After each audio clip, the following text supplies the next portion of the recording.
Hey everyone, this is Kevin, the Apptrepreneur. I hope you're all staying safe out there and having a great weekend. So, a couple things that we're going to talk about today. Well, we're really talking about one thing, but let's back up and re-clarify my position, because in case you have not been coming here for a while, by the way, consider subscribing below. Most of you who've been watching for a long time know my opinion on Amazon. I think Amazon's a dangerous company. They're a monopoly. And one of the things that scares me about Amazon, just a little bit, just a wee bit, is that basically if they even think about entering another market, like they're going to tackle a business, then just the thought of them entering that market causes billions of dollars to be shaved off that industry in value, because other companies have a very, very difficult time competing with Amazon. And never mind if Amazon actually gets into the market, there's almost no competing with them at all. You also know that, Uber their future wants to be self-driving cars, which, by the way, you know how they were bragging about that 3 years ago, like in 2020, we were going to have the self-driving cars on the road? And, of course, they're not doing that right now because they're not making any money. They're really not making any money now.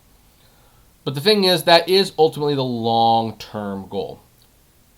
And you know my opinion on it. I don't think anyone can make these things work. No, I don't even think Google's going to make it work. I don't believe Tesla's going to make it work. There's too many variables. It might happen someday, but we're talking like 50 years in the future. It's not going to be in the next 10 or 15 years. Nevertheless, Amazon decided they wanted to crush another company because they are actually buying Zoox, a driverless vehicle startup. Now again, I am firmly committed to my belief that self-driving cars is not a thing anytime soon. If you're playing this game, you're playing a 30 to 50 year game rather than a 5 to 10 year game. Basically, you have to be committed to losing money on this thing as long as humanly possible. Amazon, by the way, totally committed to losing money. They built their business on losing money. But this does raise an interesting question. What happens now to Uber and Lyft and DoorDash? What happens to all these companies' self-driving ambitions? So let's look at this article. Amazon.com Inc. talks to buy driverless vehicle startup Zoox Inc. has analysts speculating the deal could save the e-commerce giant tens of billions a year and put auto, parcel, and ride-hailing companies on their heels.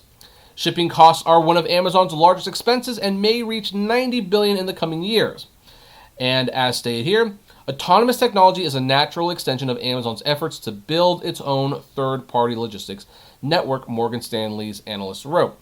They see the company being a clear competitor for the likes of Tesla and General Motors Company, and the potential for Amazon to compete in ride-sharing and food delivery. United Parcel Service Inc. and FedEx Corp will also have to respond to keep up. Just because Amazon buys this one company, all those other companies are now in trouble in this area. Like, look, if that's not power, I don't know what is. But let's take a look at this. This is not entirely surprising. I actually talked on one of my live streams during the pandemic. Amazon was using Lyft drivers to deliver packages. So they were experimenting with the idea of rideshare being used as a delivery package method. And, well, Amazon kind of put two and two together. It's like, hey, self-driving vehicles don't have to pay employees, but we can have a huge ton of fleet of people of delivering packages or picking people up to pick up their packages. Who knows what they're thinking exactly? But they looked at this and they said, yeah, we want part of that. We want to own that market too, even though it's not actually a market yet. There's a few self-driving cars on the road, not to the extent to where they're working.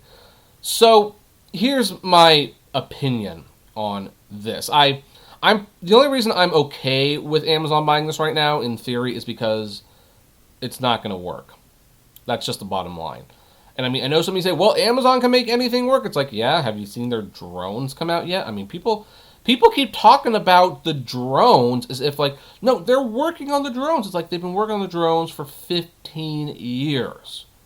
And we're not even close to that being a reality. We're not even close. So If they can't get the drones in the air, what makes you think they're going to get these things on the ground? But here's a big concern of mine, whether it's going to work or not. Here's the thing. These other companies, Uber, Tesla, General Motors, we're getting investments, we're getting grant money, we're getting, we're raising capital for their projects, and, obviously paying people. I mean, and when Amazon does this, they are going to lose a lot of that, which means people will lose their jobs and those competitors will weaken a little bit. So, on one hand, yeah, Amazon's not going to succeed in this. I'm pretty convinced of that. On the other token, it bothers me that we have several companies that are going to suffer and give up market share to one company. That's a big imbalance of power. That is a huge imbalance of power. Ultimately, this is going to be a big waste of money for everyone involved, but, I figured I might as well talk about it real quick. I've been getting emails about it as well. So anyway, I'd like to know, what do you think about it? Do you think Amazon's going to actually blow this one out of the water, like they're going to succeed where others have failed, or do you think there's no future in these cars at all, or do you think there's a little in the middle? I'd love to know. Comment below, like, favorite, share, subscribe, and as always, flame responsibly. Have a good one.